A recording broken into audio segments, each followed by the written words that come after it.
Matt Bernier, Dan Illman taking a look at a couple of contenders for the Pegasus World Cup in the profiles, one of them being West Coast, who was one of two in here for Bob Baffert. We're going to take a look back at his second Grade 1 win of 2017. This was in the Pennsylvania Derby at Parks. You see him, he's already taken over here, and he's going to go on and strut his stuff. He came back, ran very well in the Breeders' Cup Classic, couldn't get to the top two, Gunrunner or Collected. Why is this going to be any different at Gulfstream? Because he is slowly reaching peak maturity, and I think he's reaching his potential. He is a 3-year-old turning 4. Oftentimes we see those horses take big jumps forward in their performance. He took a big jump forward in the Breeders' Cup Classic, 112 Beyer speed figure. It might take, and we talked about this before we came on, a 115 or so to win the Pegasus World Cup. Considering that West Coast is so lightly raced, the World Cup will be his 10th lifetime start. I think that West Coast has the ability, one of the few in this race perhaps, to reach a 115 at this distance, and most importantly, he's very tactical. He's never been off the board in 9 lifetime starts. This will be his second start against older horses as far as graded stakes are concerned.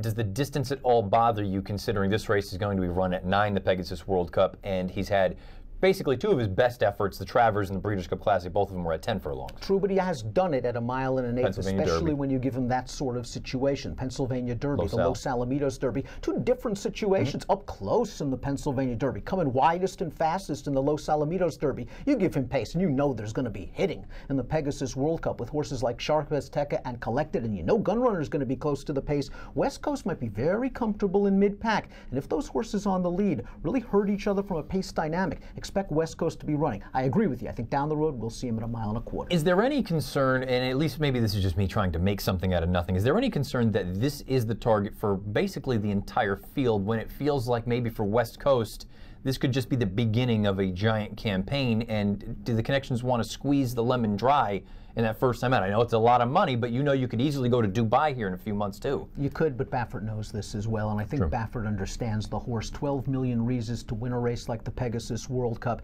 He knows what it takes to get a horse to a big race, obviously. And you're right, the Dubai World Cup has the prestige, and Baffert has had a tremendous amount of success there. But the fact that West Coast is here at 1 1/8 when he could run 1 1/4 in Dubai, I think it really speaks volumes about Baffert's confidence level about this horse, and also realizing it's a long year. We're not going to run him 12 times. We can still have him ready for the Breeders' Cup Classic, even if he does sort of empty the tank a little bit early. Luckily, we still have time to wait and see how the post position draw goes and where everyone's going to ultimately stack up as far as the starting gate is concerned. It feels like West Coast will be the second choice behind Gunrunner. If we just said it's a blanket situation, no concerns about the post position, what do you think would be a fair win price on this horse? I think 5 to 1 is a fair price to win, even considering a big field. He was 4 to 1 in the 11-horse Breeders' Cup Classic. He was far from embarrassed in that race. Basically, they ran 1, 2, 3 around the track. There was not a ton of closing in that race. A good experience builder for West Coast, but I think you do need 5 or 6 to 1, and if Gunrunner does show up with his best day, he still has to improve. You're banking on improvement from West Coast if he's going to take down Gunrunner. Personally, I think he has a chance to do it. Of all the horses in the Pegasus World Cup starting gate next week, it seems like and feels like West Coast may be the one to have in 2018. We'll find out if he kicks things off on the right foot in the Pegasus next Saturday afternoon.